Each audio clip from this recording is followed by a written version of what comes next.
Okay, so becoming a U.S. citizen, it's a big step, right? A life-changing one, you could say. Choosing to commit to a whole new nation. If you're listening, I'm guessing you're either thinking about that journey yourself or maybe just curious about what it all really involves, beyond the news and all that. Yeah, absolutely. And that's exactly what we're diving into today. What does it actually take to become a U.S. citizen legally? We've got this great guide here called Your Path to U.S. Citizenship. Right, the U.S. Citizenship Guide. Exactly. And what I like about it is it doesn't just tell you the steps like a checklist. It actually tries to help you understand what it all means. Like, this is a big change, a transformation. It's not just about a test you got to pass. Definitely. It's something millions of people have gone through. So what we're aiming for is to break it all down for you, make it clear, from figuring out if you're even eligible all the way to that moment when you take the oath of allegiance. Think of it like we're walking you through it, step by step. We'll look at what citizenship means, not just the paperwork, and those tests and interviews, what to expect there. And then, of course, that final oath, what it signifies. Perfect. So let's start right at the heart of it. What does it really mean to become a U.S. citizen? It's got to be more than just getting a piece of paper. You got it.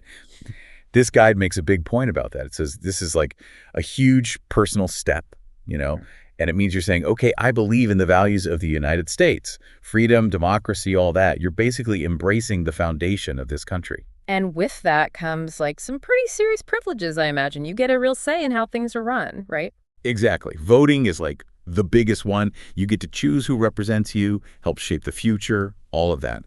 But it's more than just voting. You can run for office yourself if you want to. You can get jobs with the federal government that might not be open to non-citizens. A U.S. passport is huge. You can travel internationally more easily. And there's stuff like federal scholarships, grants, even petitioning for family members to come here gets easier. Wow, that's a lot. But the guide's also clear that there are responsibilities too, right? It's a two-way street. For sure. You get all these benefits, but you got to give back too. So you're expected to participate in civic life, obey the laws, obviously, serve on a jury if you're called, and if it ever came down to it, defend the Constitution. And that all culminates in the Oath of Allegiance. It sounds like a pretty powerful moment. It is. The guide really emphasizes how serious this oath is. It's like a solemn promise you're making publicly. You're saying, I'm all in on these American values. And that's when you officially become a citizen. It's your pledge to support and defend the Constitution. It's like you're joining this shared story, this legacy. And the guide even talks about how immigrants have always contributed to that story. Yeah, if you think about it, big picture, becoming a citizen connects you to all the people who came here before and helped build this country. Yeah. Your journey becomes part of that. You're adding to it, adding to the diversity of America. Okay, so that's what being a citizen means. But who can actually do it? What are the basic requirements to even get started? All right, so the guide lays out some key things USCIS wants to see. First off, you got to be at least 18 years old. They're serious about this being a mature decision. Citizenship comes with some serious responsibilities. Makes sense. And how long do you have to have lived in the U.S.? Legally, I mean. Right. Usually you need to have had your green card, that lawful permanent resident status, for at least 5 years. But there's a little shortcut. If you're married to a U.S. citizen, it's only 3 years. The point is, you got to prove you've actually been living here, that this is your main home. They also mention good moral character, which sounds important, but kind of vague. What does that even mean? It's a good question. It seems broad, right? But USCIS usually looks at things like, do you have a criminal record? Have you been paying your taxes? Have you been honest in all your dealings with immigration? Things like that. They'll do background checks, obviously. Right. And then there are the tests, the English language test and the civics one. That's probably what most people think of first. Yep. So for English, you got to show you can read, write, and speak at a basic level. They'll actually test your speaking throughout the interview just by how you talk to the officer. Then they'll have you read a sentence out loud and write one down that they dictate. And that civics test, there are 100 possible questions, right? That's a lot to remember. What's interesting is they're not trying to trip you up with obscure facts. It's more about understanding U.S. history and government, like the basics.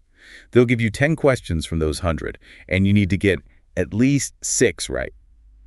The idea is, if you're going to be a citizen, you should have a basic grasp of how this country works. They also mention a naturalization eligibility worksheet. Sounds like a good place to start. Yeah, USCIS has this thing online. You can basically check yourself, see if you meet those basic requirements before you even do the real application. Saves you some time if you're not ready yet. Smart. Okay, so let's say someone's looked into all that and they're ready to go. What are the actual steps? It seems like a pretty formal process. Oh yeah, it's all laid out in the guide, 10 steps total. Yeah. Step one, though, is kind of a check. They want you to make sure you're not already a U.S. citizen somehow, like maybe through your parents or something. Makes sense. Check that first. Then what? Then it's step two, that big one we talked about, going through all those eligibility requirements, age, residency, good character, all that. After that, step three, it's time to fill out the official application. That's Form N-400. They're really strict about being honest and accurate on this thing, so take your time with it. And how do you actually send it in? Step four is all about submitting it. You can do it online now on the USCIS website, which is a lot easier than it used to be, or you can still mail it in. Either way, there's a fee you got to pay, of course. Right. So what's next? Step five, they'll schedule you for a biometrics appointment. This is where they take your fingerprints and a photo, all that, for their background checks. And then comes the interview, right? The part everyone's probably a little nervous about. Yep, step six. This is where they really grill you, make sure you're who you say you are and that you meet all the requirements. They'll ask about your background, your history, and of course, this is when you do the English and civics tests.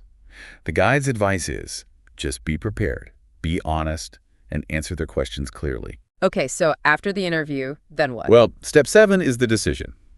They'll let you know if you're approved, or if they need more information, or if, for some reason, you're denied. Hopefully it's good news. What about step 8? If everything's good, you'll get a notice about the Oath of Allegiance ceremony. This is the big finale, right? They'll tell you when and where to go. Getting close now. So step 9, that's the oath itself. Exactly. This is where you stand up, raise your right hand, and say those words, officially pledging your loyalty to the U.S. And the final confirmation, the proof you're a citizen. That's step 10, getting your certificate of naturalization. This is the document that says, okay, you're one of us now. You get it right after the oath. All right, let's zoom in on that interview and those tests a bit more. I know those can be kind of scary for people. What should you expect during the actual interview?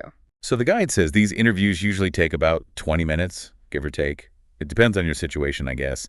But the main thing is be prepared. Go over your application, make sure you have all your documents ready, and just answer their questions truthfully. Be straightforward. And for the civics test, how do you even study for something with 100 questions? The good news is USCIS has a bunch of study materials. They have flashcards, practice tests, all online for free. You can also join study groups or there are classes you can take. A lot of people find it helpful to listen to recordings of the questions and answers over and over. The goal is to really understand it, not just memorize stuff. Makes sense. And for the English test, there's the speaking part, reading and writing. What should people focus on for each of those? So for speaking, you're basically being tested the whole time you're talking to the officer. Just make sure you're practicing your English as much as you can. For reading, they'll have you read 1 out of 3 sentences, just basic stuff. They actually have a vocabulary list online you can use to study. Like one sentence might be, the president lives in the White House, that kind of thing. And for writing, they'll say a sentence and you got to write it down. Usually it's something about civics or daily life, like citizens can vote in federal elections. You get a few tries to get it right. Okay, so for practice, movies, podcasts, talking to people, that all helps. Yeah, the more you immerse yourself in English, the better. Great. So we know USCIS provides a lot of resources. What are some of the best ones the guide mentions? Right, so their website, uscis.gov citizenship, that's like your home base.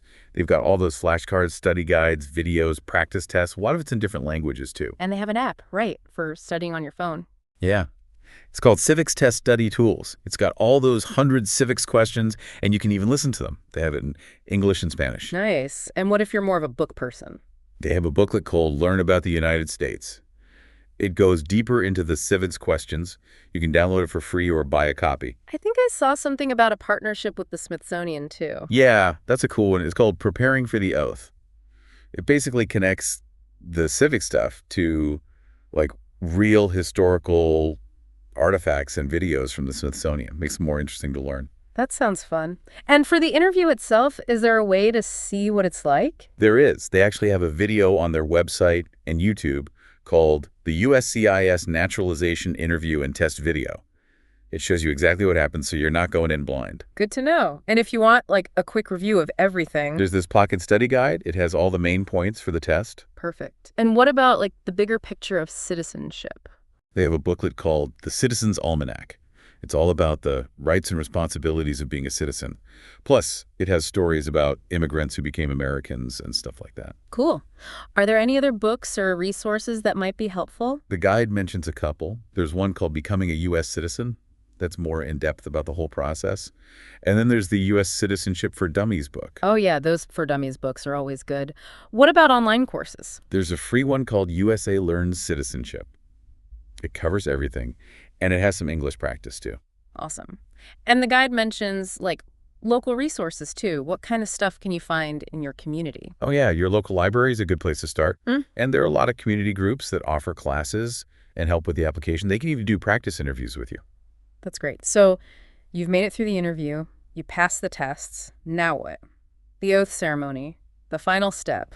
This is it. Once you're approved, they'll send you a notice with the date, time, location, all that. It might be a while, though. But on the day of, just make sure you get there early, check in, they'll have you turn in your green card, and fill out one last form. And I bet it's a pretty emotional experience, huh? Oh, yeah. The guide really talks about how powerful it is. Everyone's, like, really moved by it. You'll stand up with everyone else, raise your right hand, and say those words, promising your loyalty to the U.S. Then, bam, they give you your certificate of naturalization. And people usually celebrate afterwards with their families. It's more than just words, you know. It's a real commitment. Exactly. The guide makes that clear. It's not just a formality. It's you officially becoming an American citizen. And with that certificate, you've got all those rights we talked about, voting, getting a passport, everything. It's the end of one journey, but the start of a new one as a full member of this country. So what should new citizens do after the ceremony, once they've got that certificate? First off, celebrate. It's a huge accomplishment. Then get to know your rights, especially your right to vote. Make sure your Social Security records are updated and get yourself a U.S. passport if you need one. And then get involved, participate in your community, volunteer, all that good stuff. And of course, keep that certificate safe. It's your proof. It really is a new beginning. It's amazing to think about all the people who have gone through this, all the hard work and dedication it takes. It's not easy, that's for sure. But it's not just about passing a test. It's about understanding what it means to be an American, to uphold the values of this country. And if you're listening and you're on this path right now, congratulations. You're joining a long line of people, all those immigrants who came before and helped shape this nation. The guide ends by saying, keep learning about America, keep improving your English, stay engaged with your community. They're basically saying, welcome aboard. It's a great message. And for anyone who's close to becoming a citizen, good luck with taking that oath. It's the start of a new chapter. Absolutely.